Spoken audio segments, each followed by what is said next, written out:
Relatives say Mrs Wales King is a creature of habit and would not go away without telling her children. The whole thing is just a complete and utter mystery to us. We suspected that it was suspicious or it was a possible homicide, but we didn't have any bodies at that stage.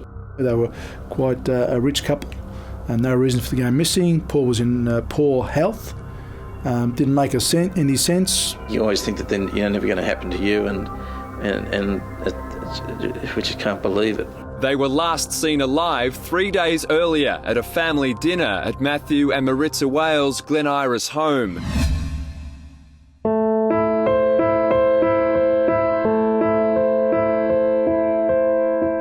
The grave was shallow. Some rangers had found one body, they believed one body up there. We've gone up and subsequently found both bodies. It looked like they were in shrouds, and I could see a female hand with a diamond ring. Again, aroused my suspicions of being the Wales King. We knew that Matthew, by that stage, was the last person to have seen his parents alive, along with his wife and child.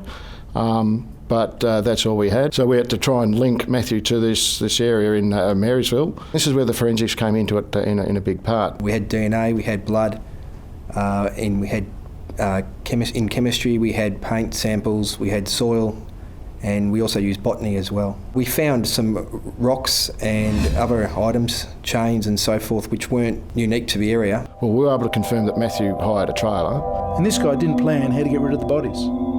It was after the event and saying, well, what am I going to do now? Matthew had purchased Besser bricks, chain, D-shackles, rope on his credit card.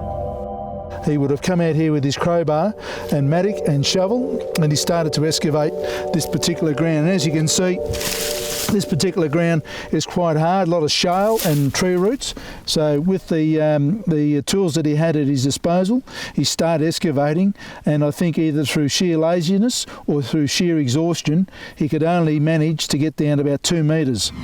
When he had removed the tarpaulin covering the bodies, he'd cut the rope, and inexplicably there was trails of cut rope leading from the track leading up to this particular location. The case is growing and growing to a stage as, okay, missing person said, we're happy to do an arrest on this time. We're happy that if he says nothing to us, that we've got enough evidence to charge him.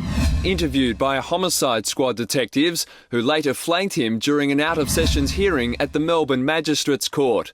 The court was told the 34-year-old had made a full admission to both murders. He was calm. He was upset at times. He was remorseful at times of what he did, and then at other times he was quite angry. Matthew Wales told police his mother used her money as a bargaining tool. She belittled him. According to his family, Matthew Wales's greed drove him to kill his wealthy mother and stepfather. He told us how he'd killed them and how he'd disposed of their bodies. My head was just going bananas, and I just kept on hitting. While his wife was putting their baby to sleep, Wales hit them over their heads and dragged their bodies into his garden. He tied them up and wrapped them in a baby pool, covering their faces so he wouldn't have to look at them.